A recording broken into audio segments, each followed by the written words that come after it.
ರಾಜ್ಯ ರಾಜಕಾರಣದಲ್ಲಿ ಸಾಕಷ್ಟು ವಿಚಾರಗಳು ನಡೀತಾ ಇದೆ, ಸಾಕಷ್ಟು ಬೆಳವಣಿಗೆಗಳು ಕೂಡ ನಡೀತಾ ಇದೆ. ಇದರ ಮಧ್ಯದಲ್ಲಿ ಸಾಕಷ್ಟು ಜನ ನಾಯಕರು ದೆಹಲಿಯ ಭೇಟಿಯನ್ನ ಮಾಡಿದ್ರು, ಖರ್ಗೆ ಅವರನ್ನ ಭೇಟಿ ಮಾಡಿದ್ರು. ತದಾದ ನಂತರ ಇಲೆಕ್ಷನ್ ಮುಗಿದ ನಂತರ ಸಾಕಷ್ಟು ಗೊಂದಲಗಳನ್ನ ಹರಡಿಕೊಂಡು ಕೂತ್ಕೊಂಡಿದ್ರು. ತದಾದ ನಂತರ ರಿಸಲ್ಟ್ ಬರಲಿ, ಉಪಚುನಾವಣೆಯ ರಿಸಲ್ಟ್ ಬಂದ ನಂತರ 50 ಜನ ಶಾಸಕರು ಅಥವಾ ಸಚಿವರು ಒಟ್ಟಿಗೆ ಗೂಡಿ ದೆಹಲಿಯ ಪ್ರಯಾಣವನ್ನ ಕೂಡ ಬೆಳೆಸಲಿದ್ದಾರೆ ಎನ್ನುವಂತಹ ವಿಚಾರಗಳು ಕೂಡ ಅಲ್ಲಿ ಚರ್ಚೆ ಮಾಡ್ತಾ ಇತ್ತು. ಇವತ್ತು ಮಾತನಾಡಿರುವಂತಹ ಮಾತು, ಮಲ್ಲಿಕಾರ್ಜುನ್ ಖರ್ಗೆ ಅವರು ಹೇಳಿರುವಂತಹ ಆ ಒಂದು ಹೇಳಿಕೆ ಸಾಕಷ್ಟು ವಿಚಾರಗಳನ್ನ ಹೇಳಿದೆ. ಡಿ.ಕೆ. ಶಿವಕುಮಾರ್ ಅವರ ಕನಸು ನನಸಾಗ್ಲಿಕ್ಕೆ ಸಾಧ್ಯ ಇಲ್ಲ ಅಂತ ಹೇಳಿ ಮಲ್ಲಿಕಾರ್ಜುನ್ ಖರ್ಗೆ ಅವರು ಅತಿ ಸೂಕ್ಷ್ಮವಾಗಿ ಒಂದು ಹೇಳಿಕೆಯನ್ನ ನೀಡಿದ್ದಾರೆ. ಅದೇ ಈ ಹೊತ್ತಿನ ವಿಶೇಷ. ಖರ್ಗೆ ಸಸ್ಪೆನ್ಸ್. ನಾನು ಕಾವ್ಯ ಹೆಗ್ಡೆ.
ಸಿಎಂ ಸೀಟ್ಗಾಗಿ ಡಿಸಿಎಂ ಡಿ.ಕೆ. ಶಿವಕುಮಾರ್ ಪಟ್ಟು.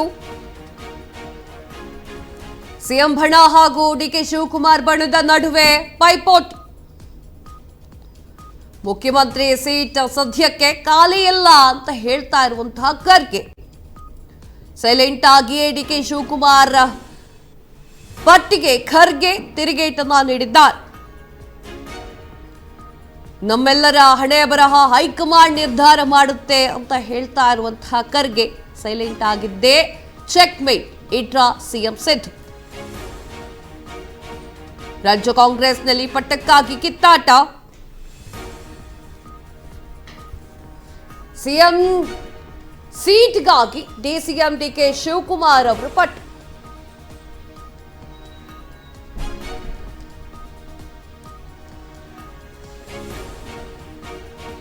ಮುಖ್ಯಮಂತ್ರಿ ಸೀಟ್ ಸದ್ಯಕ್ಕೆ ಖಾಲಿ ಇಲ್ಲ ಅಂತ ಹೇಳಿ ಮಲ್ಲಿಕಾರ್ಜುನ್ ಖರ್ಗೆ ಅವರು ಹೇಳಿದ್ದಾರೆ. ಎಸ್, ಇವತ್ತು ಚರ್ಚೆ ಮಾಡುವಂತಹ ವಿಚಾರ ಏನು ಅಂತಂದ್ರೆ ಮಲ್ಲಿಕಾರ್ಜುನ್ ಖರ್ಗೆ ಅವರ ಹೇಳಿಕೆ.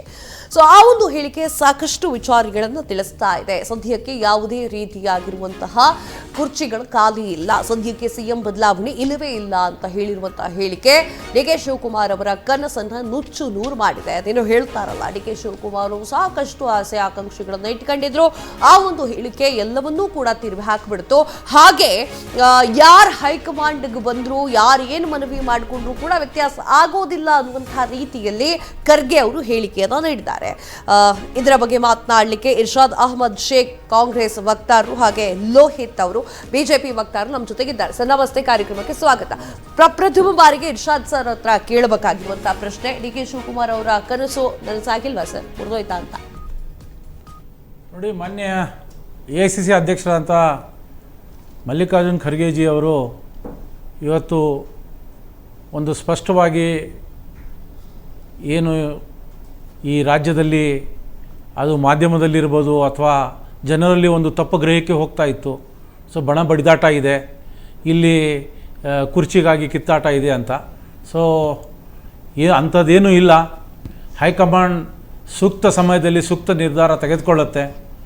ಏನು ಗೊಂದಲ ಅದು ಮಾಧ್ಯಮದಲ್ಲಿ ಅತಿಯಾಗಿ ಬಿತ್ತರವಾಗ ಆಗಿರ್ಬೋದು ಅಥವಾ ಅದು ಪ್ರಚಾರದ ಹಿನ್ನೆಲೆಯಲ್ಲಿ ಇವತ್ತು ಏನು ಅಧಿಕಾರ ನಿಂತು ಹೋಗಿ ಅಧಿಕಾರದಲ್ಲಿ ಇರೋರು ಆಡಳಿತವನ್ನು ಸರಿಯಾಗಿ ನಡೆಸ್ತಾ ಇಲ್ಲ ಅಂತ ಒಂದು ತಪ್ಪು ಗ್ರಹಿಕೆ ಜನರಲ್ಲಿ ಹೋಗ್ತಾ ಇತ್ತು. ನಾವು ಭಾಳಷ್ಟು ಕೆಲಸವನ್ನು ಮಾಡ್ತಾಯಿದ್ದೀವಿ, ಸಮರ್ಥವಾಗಿ ಸರ್ಕಾರವನ್ನು ನಡೆಸ್ತಾ ಇದ್ದೀವಿ.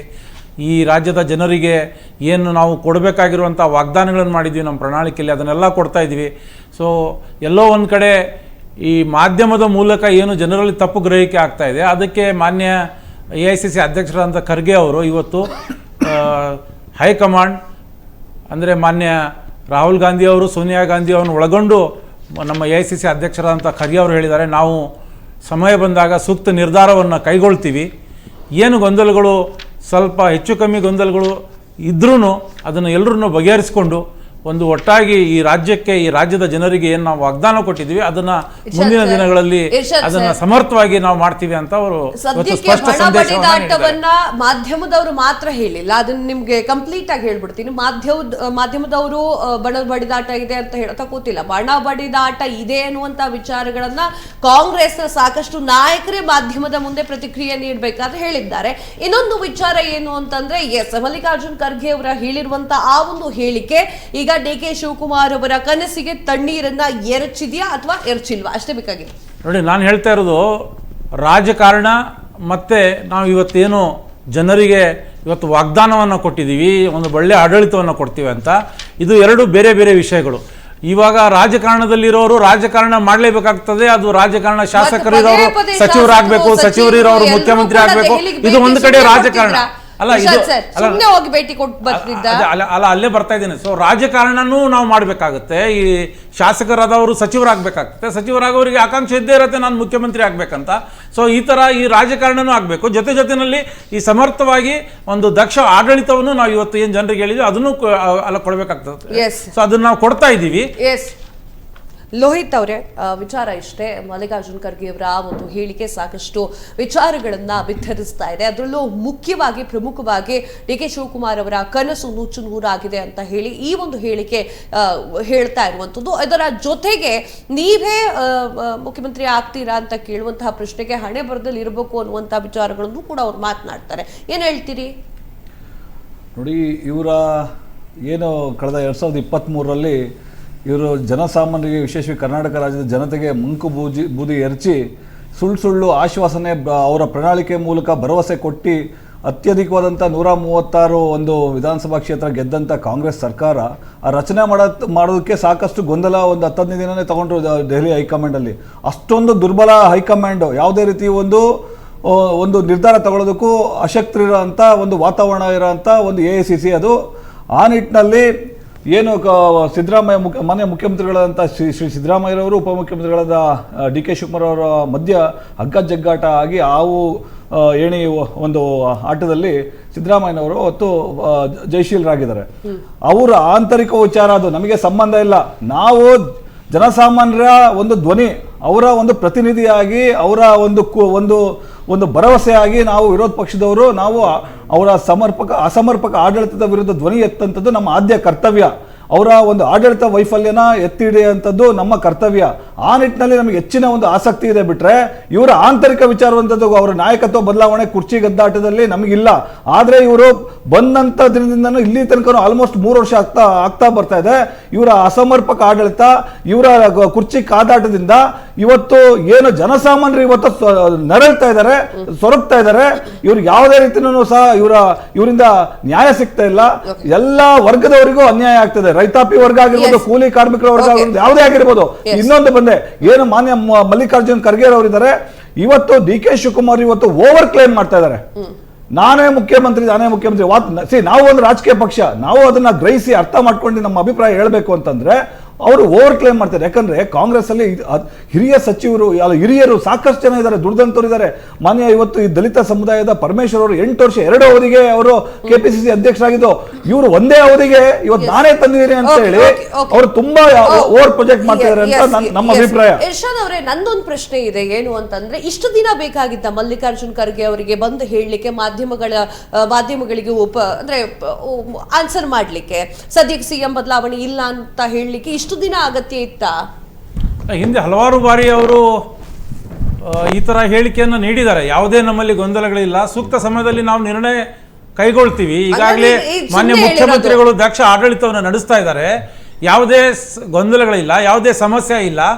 ಆಮೇಲೆ ನಾವು ಏನು ಇವತ್ತು ಗ್ಯಾರಂಟಿಗಳ ಮುಖಾಂತರ ಅಥವಾ ಬೇರೆ ಬೇರೆ ಯೋಜನೆಗಳ ಮುಖಾಂತರ ರಾಜ್ಯ ಸರ್ಕಾರದ ಒಂದು ಸಮಗ್ರ ಅಭಿವೃದ್ಧಿಯನ್ನು ಮಾಡ್ತಾ ಇದ್ದೀವಿ.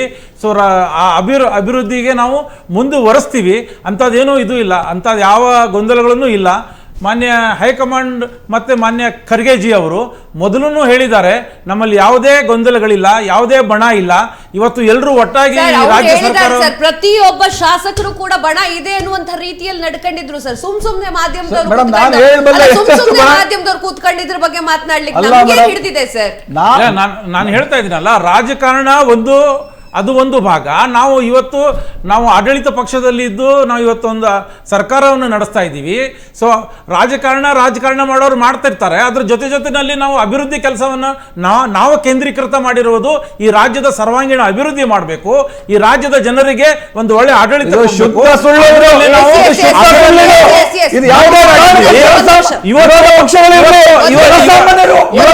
ಇವತ್ತು ವಿರೋಧ ಪಕ್ಷದವರು ಜಾತಕ ಪಕ್ಷಿಗಳಂತೆ ಏನೋ ಸರ್ಕಾರಕ್ಕೆ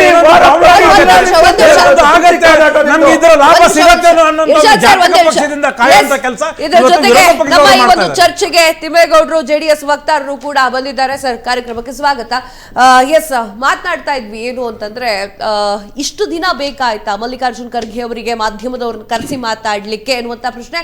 ಇನ್ನೊಂದು ಕಡೆಯಲ್ಲಿ ಡಿ.ಕೆ. ಶಿವಕುಮಾರ್ ಅವರ ಸಾಕಷ್ಟು ಬಣದ ನಾಯಕರು ಗಿಫ್ಟ್ ಸಿಗುತ್ತೆ ಡಿ.ಕೆ. ಶಿವಕುಮಾರ್ ಅವರ ಬರ್ಡೇಗೆ ಅನ್ನುವಂತಹ ವಿಚಾರಗಳನ್ನು ಕೂಡ ಮಾತನಾಡಿದ್ರು. ಕುಣಿಗಲ್ ಶಾಸಕರು ಕೂಡ ಅದ್ರ ಬಗ್ಗೆ ಮಾತನಾಡಿದ್ರು. ಈಗ ಮಲ್ಲಿಕಾರ್ಜುನ್ ಖರ್ಗೆ ಅವರು ಹೇಳಿರುವಂತಹ ಮಾತು ಕೇಳಿದ್ರೆ ತಣ್ಣೀರ್ ಎಷ್ಟಂಗ್ ಕಾಣಿಸ್ತಾ ಇದೆ. ಏನ್ ಹೇಳ್ತೀರಿ ಇದ್ರ ಬಗ್ಗೆ? ಇದು ಮೇಡಮ್ 100% ನಾವು ಸುಮಾರು ವರ್ಷಗಳಿಂದ ಅಂದ್ರೆ 1.5 ವರ್ಷಗಳಿಂದ ಸುಮಾರು ದಿನಗಳಿಂದ ಹೇಳ್ತಾನೆ ಬಂದಿದ್ದೀವಿ.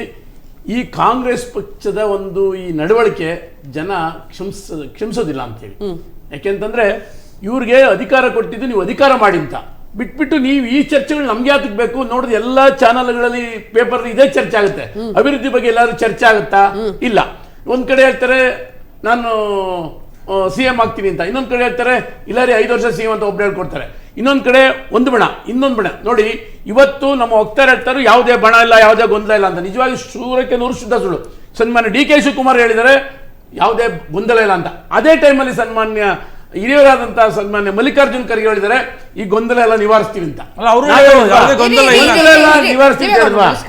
ಆಮೇಲೆ ಇಲ್ಲಿ ಇನ್ನೊಂದು ಮೇಡಮ್, ಇವತ್ತು ಯಾವ ಮಟ್ಟಕ್ಕೆ ಬರೀ ಜನರಿಂದ ಇವರು ಚೀತು ಅಂತೇಳಿ ಸರ್ಕಾರದ ಬಗ್ಗೆ ಮಾತಾಡ್ತಾ ಇಲ್ಲ.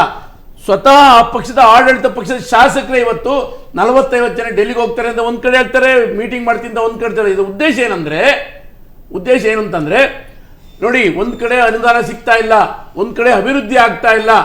ನಾವು ಕ್ಷೇತ್ರಗಳಿಗೆ ಹೋಗಿ ಮುಖ ತೋರ್ಸಕ್ ಆಗ್ತಾ ಇಲ್ಲ. ನಮಗೆ ಮತವನ್ನ ಕೊಟ್ಟಂತ ಜನಗಳಿಗೆ ಮುಖ ತೋರ್ಸಕ್ ಆಗ್ತಾ ಇಲ್ಲ. ಇವರು ನಮ್ಮ ಪಕ್ಷನೇ ಇರ್ಬೋದು, ಕಾಂಗ್ರೆಸ್ ಪಕ್ಷನೇ ಇರ್ಬೋದು, ಆದ್ರೆ ಇವ್ರು ನಡ್ಕೊಳ್ಳೋ ರೀತಿ ಸರಿ ಇಲ್ಲ ಅಂತೇಳಿ ಸ್ವತಃ ಪಕ್ಷದ ಶಾಸಕರೇ ಏನ್ ಹೇಳ್ತೀರಾ? ನೋಡಿ, ನಾವು ಇವತ್ತು ಯಾವ ರೀತಿ ಅಧಿಕಾರವನ್ನು ನಡೆಸ್ತಾ ಇದ್ದೀವಿ, ಯಾವ ರೀತಿ ಕರ್ನಾಟಕ ರಾಜ್ಯವನ್ನ ಮುನ್ನಡೆಸ್ತಾ ಇದೀವಿ ಅನ್ನೋದಕ್ಕೆ ನಾನು ಸ್ವಲ್ಪ ಅಂಕಿಅಂಶಗಳನ್ನ ಕೊಡೋಕೆ ಹೇಳ್ತೇನೆ. ಇವತ್ತು ನಾವು ನಮ್ಮ GDP ನಲ್ಲಿ 10.2 ಅಂದ್ರೆ ಇಡೀ ಭಾರತ ದೇಶದಲ್ಲಿ ನಾವು GDP ನಲ್ಲಿ ಮೊದಲನೇ ಸ್ಥಾನದಲ್ಲಿದ್ದೀವಿ. ಆಮೇಲೆ ತಲಾ ಆದಾಯದಲ್ಲೂ ನಾವು ಮೊದಲನೇ ಸ್ಥಾನದಲ್ಲಿದ್ದೀವಿ. ಕೇಳಿ. ಆಮೇಲೆ ತೆರಿಗೆ ಸಂಗ್ರಹದಲ್ಲಿ ಇಡೀ ಭಾರತ ದೇಶದಲ್ಲಿ ನಾವು 2ನೇ ಸ್ಥಾನದಲ್ಲಿ ಇದ್ರೂ ನಮ್ಮ ಎಲ್ಲ ತೆರಿಗೆ ಹಣವನ್ನು ಅರ್ಧಕ್ಕಿಂತ ಜಾಸ್ತಿ ಬೇರೆ ಬೇರೆ ರಾಜ್ಯಗಳಿಗೆ ಕೇಂದ್ರ ಸರ್ಕಾರವನ್ನ ಕೊಟ್ಟು ಅನ್ಯಾಯ ಮಾಡ್ತಾ ಇದ್ದಿದ್ದು ತಮ್ಮೆಲ್ಲರಿಗೂ ಗೊತ್ತಿದೆ. ವಿದೇಶಿ ಬಂಡವಾಳ ಹೂಡಿಕೆದಲ್ಲೂ ನಾವು 2ನೇ ಸ್ಥಾನದಲ್ಲಿದ್ದೀವಿ. ಆಮೇಲೆ ಅಂದ್ರೆ ನಾನು ಹೇಳ್ತಾ ಇರೋದು ಏನಂದ್ರೆ, ಇಷ್ಟೆಲ್ಲ ನಾವು ಅಭಿವೃದ್ಧಿ ಮಾಡ್ತಾ ಇದ್ರೆ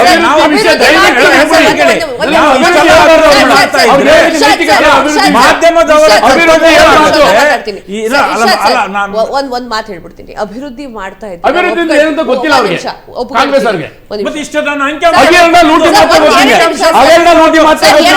ಬಂದಿರೋದಾ ಅಥವಾ ನಾನು ಇರ್ಷಾದ್ ಸರ್, ಅಭಿವೃದ್ಧಿ ಮಾಡ್ತಿದ್ದೀರಾ, ಒಪ್ಕೊಳ್ತೇನೆ. ಅದನ್ನ ಹಾಡು ಹೋಗ್ಲಿಕ್ಕೂ ಕೂಡ ನಾನು ರೆಡಿ ಇದ್ದೀನಿ. ಆದ್ರೆ ನಿನ್ನೆ ಉಯ್ದಿರುವಂತಹ ಮಳೆಗೆ ಫಸ್ಟ್ ಮಳೆ ಇದು. ಆ ಮಳೆಗೆ 9 ಜನರ ಒಂದು ದುರ್ಮರಣ ಆಗುತ್ತೆ. ಅದಕ್ಕೆ ಇವತ್ತು ಸಿದ್ದರಾಮಯ್ಯ ಅವರು ಸಭೆಯನ್ನ ಕರೆದ್ರು. ಡಿ.ಕೆ. ಶಿವಕುಮಾರ್ ಅವರು ನಾಳೆ ವೀಕ್ಷಣೆಗೆ ಹೊರಡ್ತಾ ಇದ್ರು. ಇದು ಯಾವ ಲೆಕ್ಕ ಸರ್? ನೋಡಿ, ಇವತ್ತು ಎಲ್ಲಿಂದ ಹೇಳಬೇಕು ನಾವು?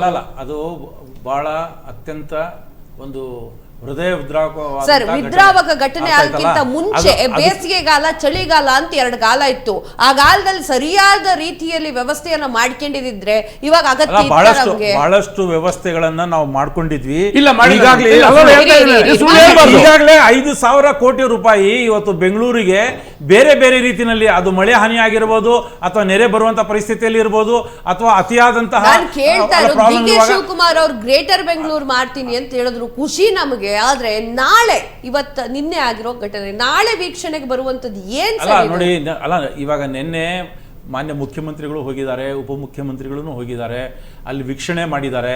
ಈಗಾಗಲೇ ಮಾನ್ಯ ಮುಖ್ಯಮಂತ್ರಿಗಳು ಅದ್ಯಾರು